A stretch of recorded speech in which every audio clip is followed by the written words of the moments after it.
Hi everybody, my name is Angela Cleary. I'm a life coach and I specialise in healing after narcissistic abuse. So today I want to talk about communication. So I was guided to do this because in a movie, I'll describe what happened and I'll describe where I'm going with this. So in the movie, this family lost their youngest child and the mother was struggling very much and she was taking, she couldn't sleep. She was taking a lot of sleeping tablets and she accidentally overdosed on these sleeping tablets. But in the movie, it had looked like it was a deliberate overdose. And her teenage daughter blamed herself. And was like, oh, I'm not good enough for my mother to want to stay in this world. But when the mother recovered and she went to speak to her daughter about this and to explain to her that it was an accident, her first words, now this really triggered me, her words were, I know people don't normally talk about this thing. And I was like, what the fuck is wrong with the world? And that is a fact. People don't normally talk about the sensitive things. They don't really talk in general. And this is detrimental. And it reminded me of my journey. Back when I started suffering from mental health issues when I was a teenager. But it was only in my I think it was around 19 or 20 when I started to actually face it and start to go to the doctor and address the whole thing and started on antidepressants. But because it was so stigmatized, mental health was so stigmatized, I did feel, I felt like I was crazy. I felt like I was different. I felt that there was something really wrong, which there really isn't. And a friend of mine back then, God rest his soul, he actually lost his own battle with his mental health a few years later. But he helped me to come to terms with my own issues and helped me realise that depression and anxiety isn't as bad as we had always been led to believe. And in effect then this helped me to be more open about my issues. And I am so open to everyone now about my history with anxiety and depression, with hope that it will help other people. Because it's not spoken about as much as it should be, a lot of people do feel isolated and alone. And I was like this as well. And I still did feel isolated and alone for a very long time. And it is very hard to speak. It's very hard to talk. I remember trying to go to therapy back at the early stages of when I started to face this. And the therapist didn't suit me at all. She sat there in silence and stared at me and expected me to talk. And I was like, oh, this is very uncomfortable. I can't do this. And I tried other things and I tried other methods of help. And I actually went to group therapy at one stage. And I literally, before they came around to me, I was sitting there giggling in my head going, I'm Angela Cleary, I'm an alcoholic. Literally because I wasn't taking this seriously. And I was like, this isn't normal, this isn't right. And it was actually only when the other people started talking that I was like, okay, this isn't funny. These guys know what's going on in my head. They're going through the same thing. And it actually helped me so much to hear other people speak about it. And that's the thing, when you actually speak and open up about what's going on inside you, it really does help other people. And that's why I started speaking openly. And I've helped other people because I have been open about my history and about my own problems. And that's why I'm so open even about my spiritual journey. Because a lot of people feel so isolated and so alone when they go through mental health issues or go through spiritual awakening. It is so isolating, and that's what makes it so. It's still so stigmatized. We're so afraid of what other people think. We're afraid that we're alienated or that there's something severely wrong with us. But so many of us actually do suffer from the same problems as other people do. And the more we open up about it, the more we speak about it, the more at ease we can feel, or the more we can help other people feel at ease. So this is why communication is so important with your friends, with your family, in relationships.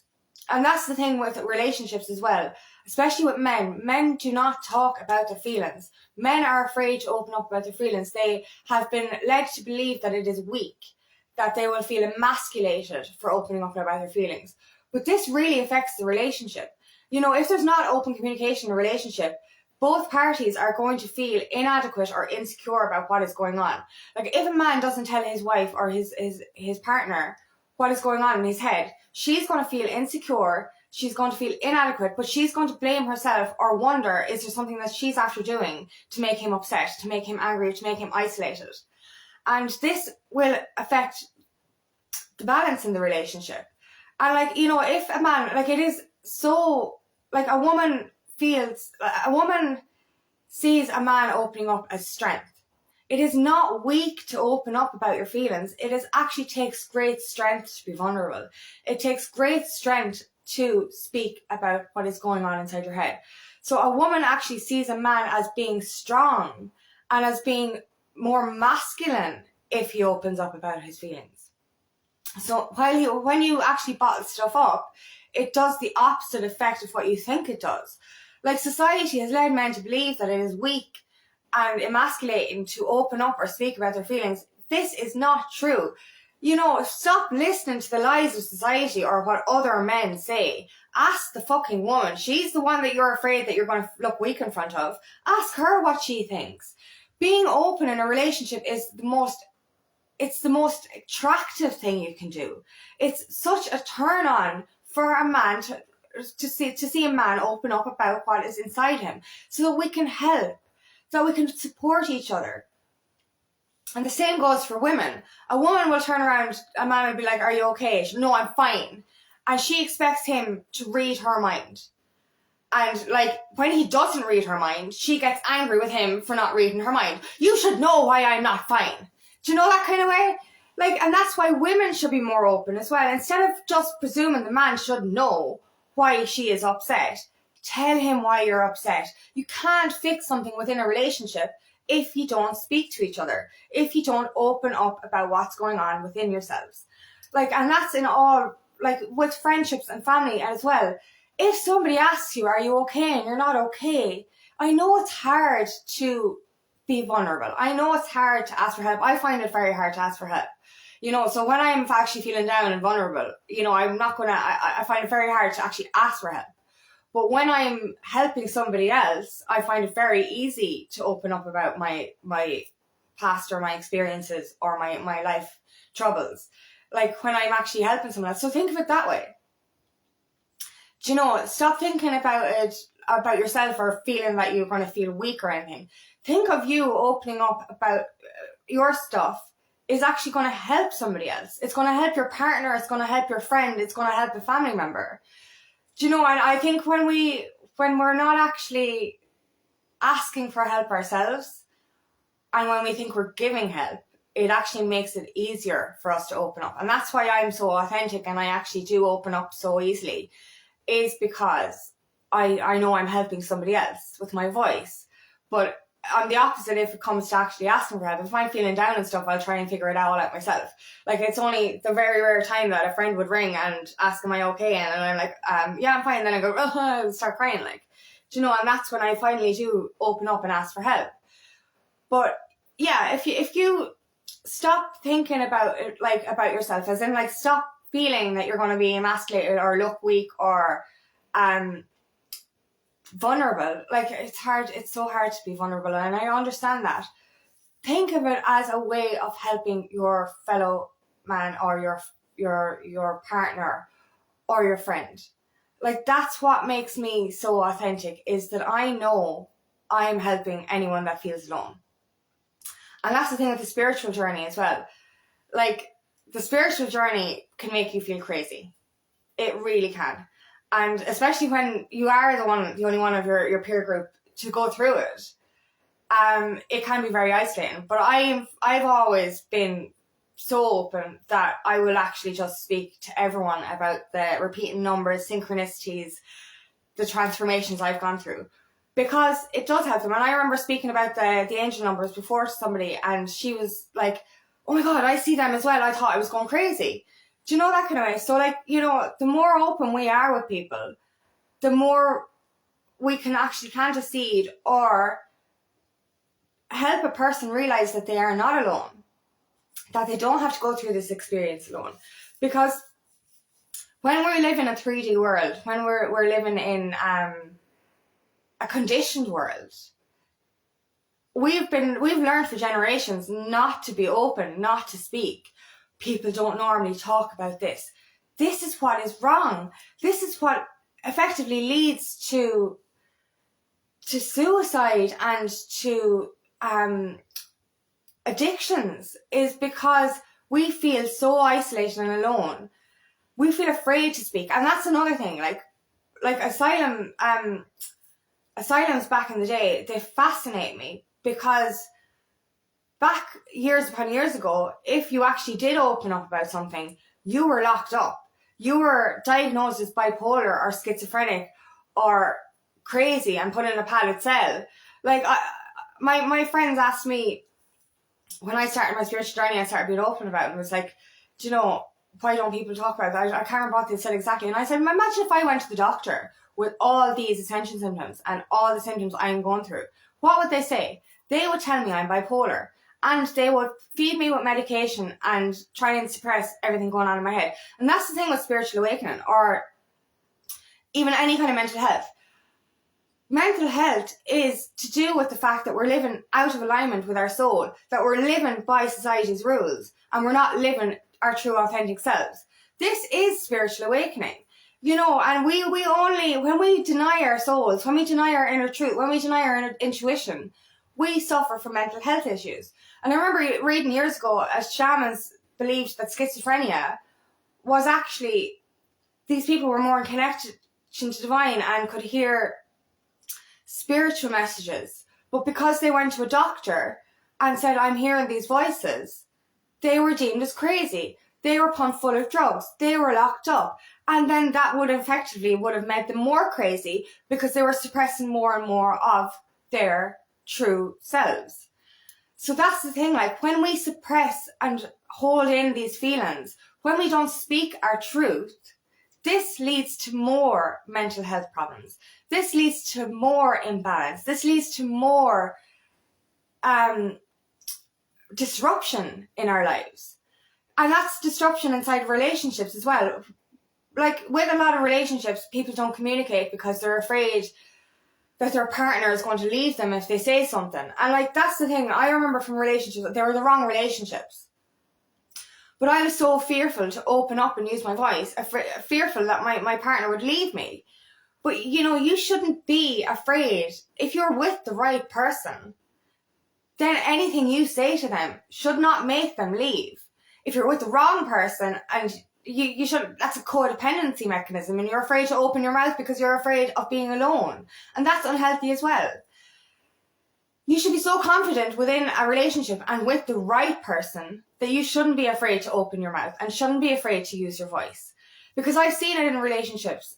People that don't talk, they're fighting, they're angry, they're clashing off each other. But the minute they say what's in their heads, the minute there's equilibrium and the minute there's balance and the minute they're back in sync with each other.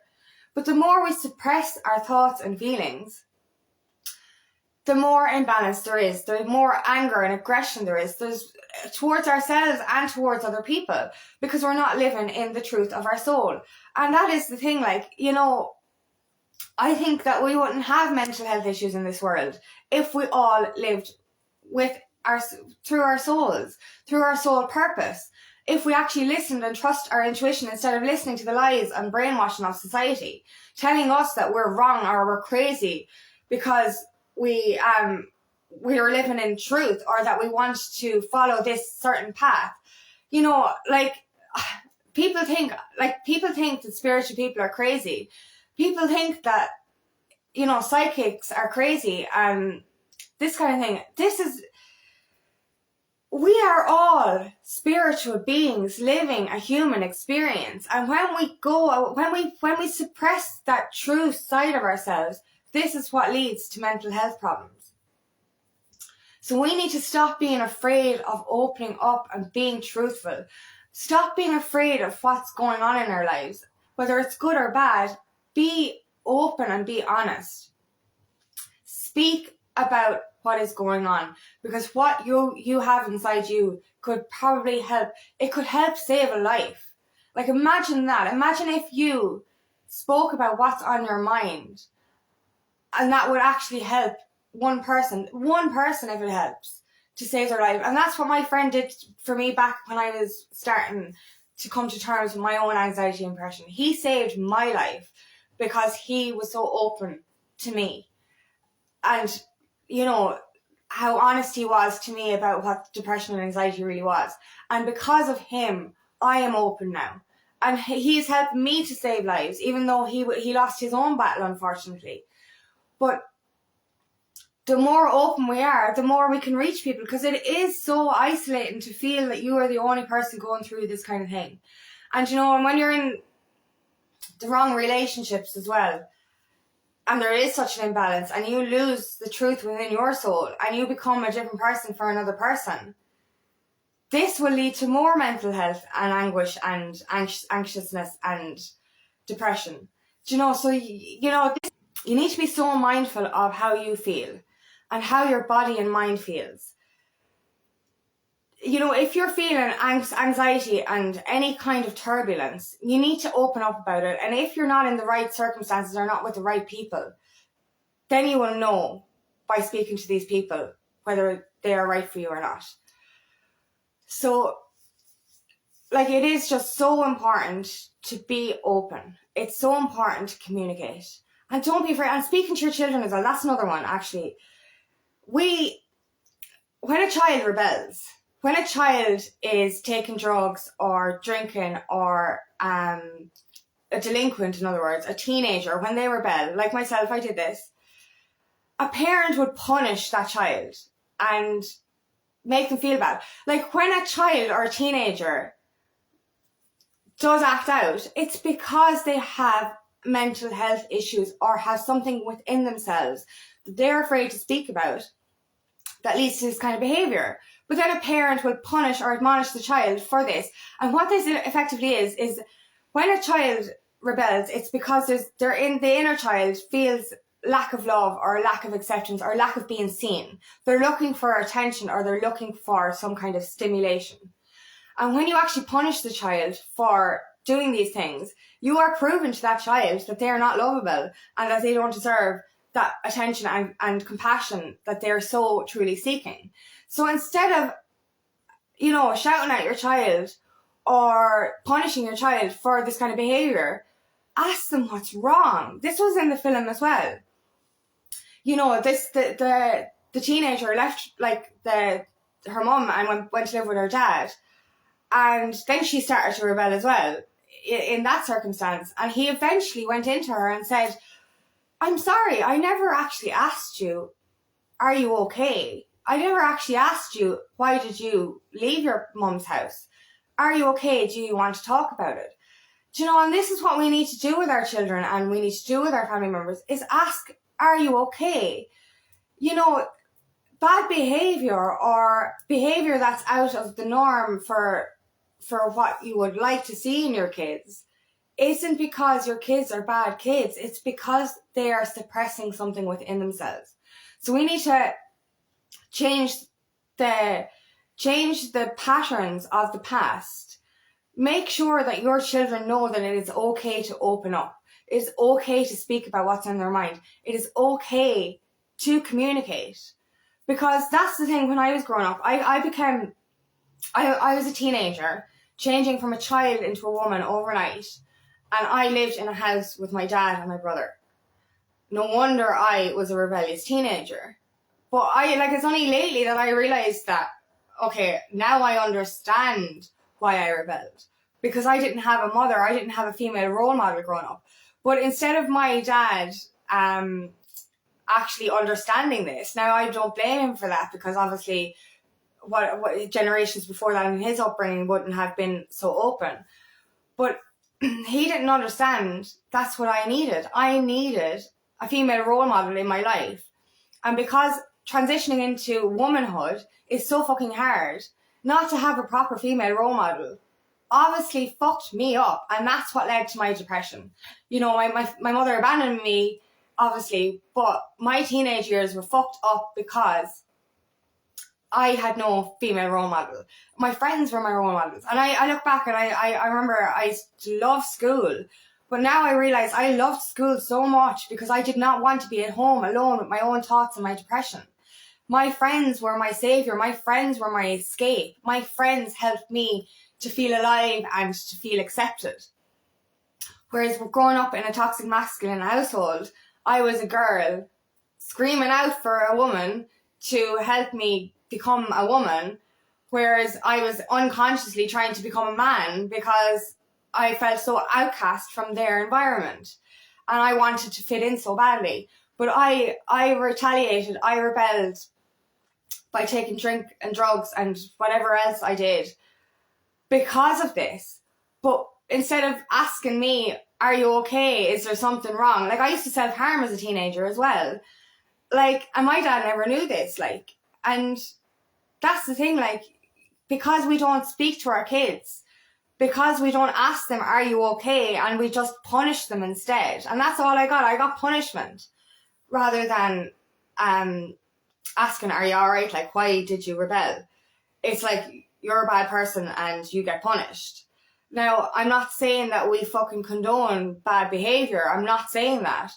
But you have to understand that bad behavior doesn't come from nowhere. Bad behavior comes from inner turmoil. And I look back now and realize my teenage years weren't as brilliant as I thought they were.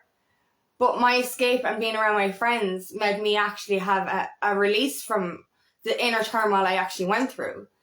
And like, that's what I'm trying to say, is that we have to stop allowing our children to believe that it's not okay to speak. Being a teenager, you know, you have to be able to open up to your parents or your family members, but your family members should know. Like, I know my dad just didn't understand things, and I'm not blaming him. But common sense will tell you that if a girl doesn't have her mother, there's going to be something wrong. There's going to be inner anxiety. There's going to be depression. There's going to be turmoil. You know, and you need to be able to speak to your children about this. You know, and especially if you're in a broken family and if there is divorce or anything like that, you need to start speaking to your children and telling them that it's okay to speak back. You need to be as open as possible. Like, we hide things from kids. We think we're protecting them. We're like, we hide certain things about the relationship or why the relationship broke down. But by not telling the truth to the children about why the relationship broke down, the child will ineffectively blame themselves for that. Blame themselves for the parent leaving. Blame themselves for breaking up the marriage. So, like, if you're not honest with your children about why the marriage broke up, about, you know, being out of alignment with that partner not being right for you, saying the truth, that child is going to think that they were the only and the sole reason for the broken family, for the broken marriage. We need to start being more open with our children, being more communicative with our children. We need to be able to tell them that it isn't their fault. Because until I was 30 years of age, I unconsciously blamed myself for my mother leaving. I blamed only me, even though I have my brother and, you know, there was other siblings that were born after that. I only blamed myself. And I didn't even know I blamed myself until I started doing inner child healing. But unconsciously, I spent my whole entire existence blaming myself for my mother leaving. And because there was no communication in my family, like, it was only after I started doing inner child healing that I started to ask my dad more stuff about my mother. Like, all my life, I believed that she just didn't want me, like, you know, and I forgot that she loved me. But this is why, you know, instead of, and especially when families divorce or whatever, the parent that stays is usually blackens the parent that leaves name. And I know my dad didn't blacken my mother's name, but he didn't speak about her. So I still thought that she did something wrong or she was the bad parent. Whereas in effect, like, when I started asking more questions, no, she just had her own problems. And I learned that so late in life. In my 30s, my early 30s, I learned that. Whereas I should have been told that as a young adult, as a young child, so that I didn't spend my teenage years and my whole existence believing that it was my fault. This is why we need to be open. We need to start, when the kids are young, we need to start being more open and more communicative about these kind of issues from a young age. Instead of letting your child grow up believing that it's their fault, spending their whole childhood, their teenage years, and their adulthood going into the wrong relationships because of lack of self-worth and lack of believing that they're lovable. Do you know what I mean? Like, if there had been more communication in my family when I was younger, maybe my life would have been different. Maybe I would have loved myself a lot sooner. Maybe I would have attracted better relationships into my life. You know, so instead of punishing and straight away going to punishment when a child misbehaves, ask yourself why. And this goes for young children as well. Young children don't misbehave because they're bad kids. Children can't be bad.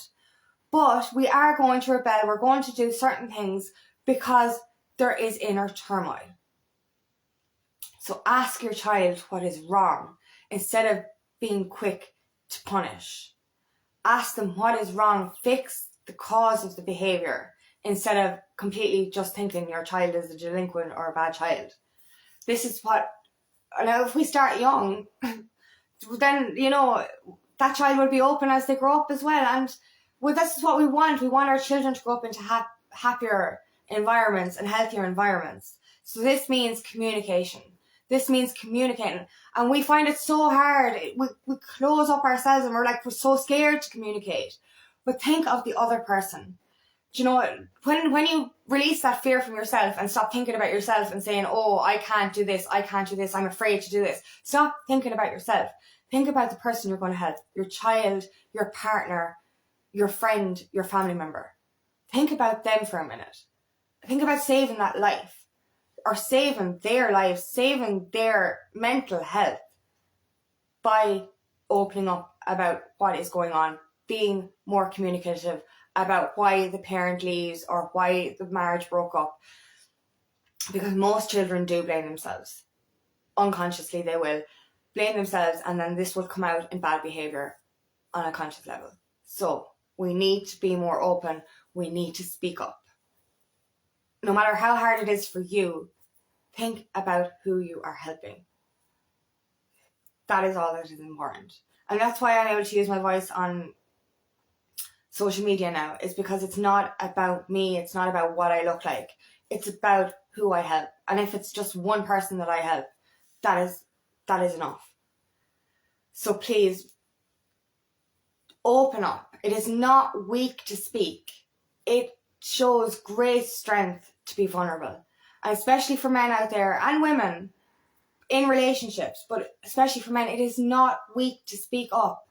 It is so attractive for a man to open up about his emotions, his feelings, and what is going on inside him. So if you think you're going to feel emasculated by speaking up, you're actually doing the opposite. You are showing weakness by not speaking up.